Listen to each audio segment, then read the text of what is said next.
Hi, boys and girls. I'm going to go ahead and show you where you're going to find your Module 10 assessment, 1007, the project-based assessment. So you're going to go to your math course. You're going to scroll down, and in the Module 10 folder, we're looking at the Module 10 project-based assessment. So you can click on that. The blank page icon will take you to the lesson where you'll find the assignment. It's a one-page lesson. It just talks about how this is a project-based assessment. To get to the assessment, it's on this first page. You just have to scroll down below the picture right here with the printing icon, Module 10 project-based assessment. There is a rubric here that can go along with it. So I opened up the assessment. We'll take a look at what you've got for this assessment, and then I'll show you where to turn it in. So for 1007, this is a Module 10 project-based assessment. So it is 5 pages. You want to print these 5 pages or screenshot each of the pages to complete.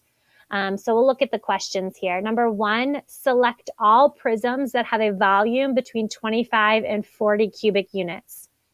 So you've got 6 different prisms here, A through F. You need to select all that have a volume between 25 and 40. So you'll circle more than one answer for this problem. You're going to need to find the volume of each, and then any of them that have a volume between 25 and 40, you're going to circle. Number 2, Joe is packing 1 centimeter cubes into a prism. What is the volume of the prism? Show your work below.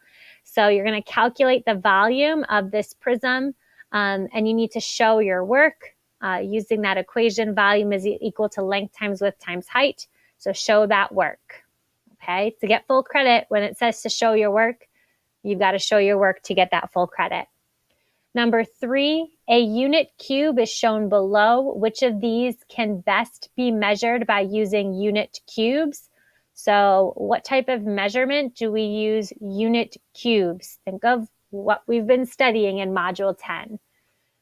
You're going to select the correct answer, A, B, C, or D. Number 4, Jack started packing the box shown with 1 centimeter cubes. Select all the true statements below. So here you've got A through F, and it says select all the true statements. So you will be circling more than one answer for number 4. Number 5, Lewis has 3 different rectangular prisms below. You can see prism A, prism B, and prism C.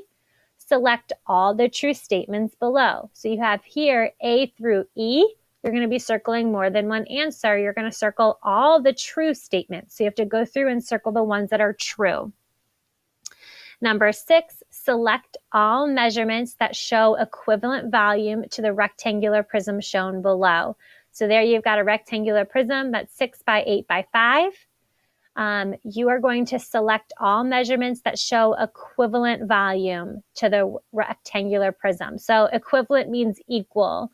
So a volume that is equal. So what I would do is I would find the volume of the rectangular prism in the picture and then calculate the volume for A through E and circle the ones that are equal to the volume of the prism in the picture.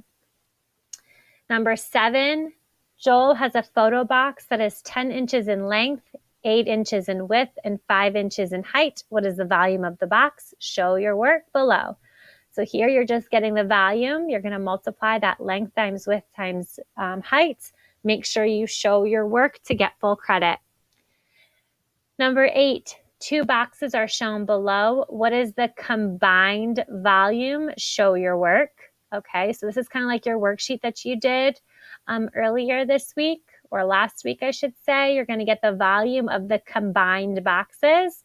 Make sure you get the volume of one and then the volume of the other, and don't forget to add the 2 volumes together to get the total. Number 9, a farmer builds a water trough to fit a corner. The water trough is made of 2 rectangular prisms. Use the diagram to find the length A and the width B. So if you're looking at this picture, okay, you're looking for the measurement of A and the measurement of B. Okay, so the A would be your length, the B would be your width. You're going to need to use these other numbers to help you figure out what A would be. So A is this line right here, and B is this line right here. So what are those measurements? And I showed you how to do that in your assignment last week with that worksheet that you guys completed. And then part B for the assignment, or for number 9, is what is the volume of the water trough? Show your work. So then you're going to get the total volume for part B. So again, part A, you're solving what's the length of A and the width for B. What are those numbers? And then you're going to find the volume of the total rectangular or irregular prism. And again, this is kind of like your problem here, where you're going to have to find the rectangular, the volume of one rectangular prism and then another. And so, like, for example, you could divide this shape up like this, find the volume of this rectangular prism, follow into the volume of this rectangular prism, and then add them up. Okay. Oh, let me erase that. All right. And then number 10, which is your last problem. A solid figure is shown below. What is the value in cubic inches? Show your work. So again, this is kind of like the problem you just looked at. We are going to have to make 2 shapes.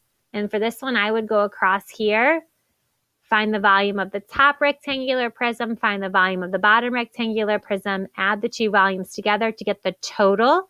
Don't forget your units, okay? And make sure you show your work. With all these problems that you're solving, boys and girls, don't forget to show your work and provide the units in your answers, okay? And for this one, your unit would be inches cubed, because you're doing inches times inches times inches when you're doing the volume equals to length times width times height.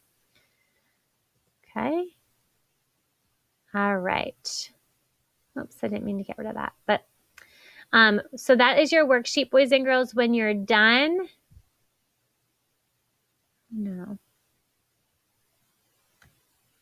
when you're done, you're going to go to that next activity tab, and you'll submit all 5 pages of that worksheet. Okay. All right. Thank you very much, boys and girls.